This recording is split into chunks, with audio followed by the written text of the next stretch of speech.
लक्ष्मी। अशोक भाई ने घर में पैर रखा। अरे सुनती हो? आवाज सुनते ही अशोक भाई की पत्नी हाथ में पानी का गिलास लेकर बाहर आई और बोली, अपनी बेटी का रिश्ता आया है। अच्छा भला इज्जतदार सुखी परिवार है। लड़के का नाम युवराज है। बैंक में काम करता है। बस बेटी हाँ कह दे तो सगाई कर देते हैं। बेटी उनकी एकमात्र लड़की थी। घर में हमेशा आनंद का वातावरण रहता था। कभी कभार अशोक भाई सिगरेट व पान मसाले के कारण उनकी पत्नी और बेटी के साथ कहा सुनी हो जाती, लेकिन अशोक भाई मजाक में निकाल देते। बेटी खूब समझदार और संस्कारी थी। एसएससी पास करके ट्यूशन सिलाई काम करके पिता की मदद करने की कोशिश करती। अब तो बेटी ग्रेजुएट हो गई थी और नौकरी भी करती थी, लेकिन अशोक भाई उसकी पगार में से 1 रुपया भी नहीं लेते थे और रोज कहते, बेटी यह पगार तेरे पास रख, तेरे भविष्य में तेरे काम आएगी।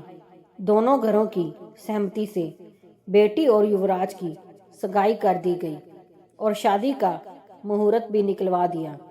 अब शादी के 15 दिन बाकी थे। अशोक भाई ने बेटी को पास में बिठाया और कहा, बेटा तेरे ससुर से मेरी बात हुई।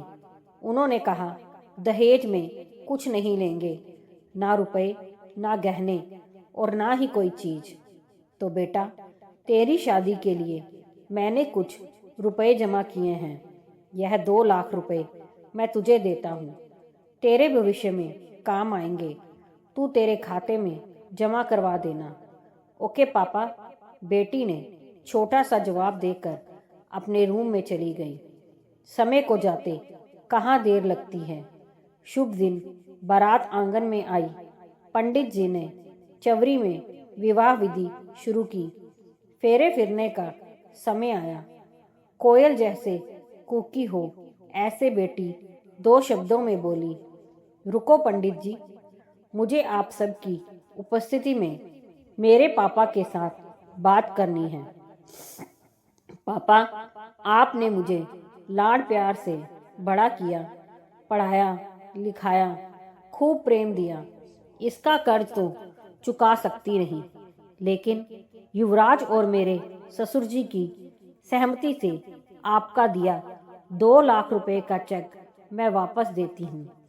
इन रुपयों से मेरी शादी के लिए लिया हुआ उधार वापस दे देना और दूसरा चेक 3 लाख जो मैंने अपनी पगार में से बचत की है, जब आप रिटायर होंगे तब आपके काम आएंगे।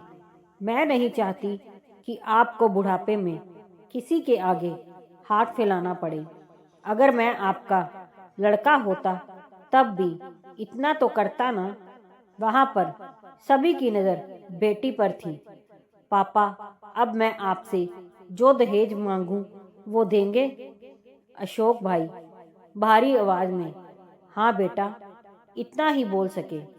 तो पापा मुझे वचन दो, आज के बाद सिगरेट को हाथ नहीं लगाओगे।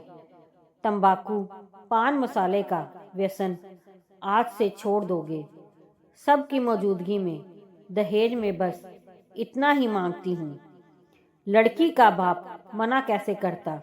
शादी में लड़की की विदाई समय कन्या पक्ष को रोते देखा होगा, लेकिन आज तो बारातियों की आंखों में आंसुओं की धारा निकल चुकी थी। मैं दूर से उस बेटी को लक्ष्मी रूप में देख रहा था। रुपए का लिफाफा मैं अपनी जेब से नहीं निकाल पा रहा था। साक्षात लक्ष्मी को मैं कैसे लक्ष्मी दूं?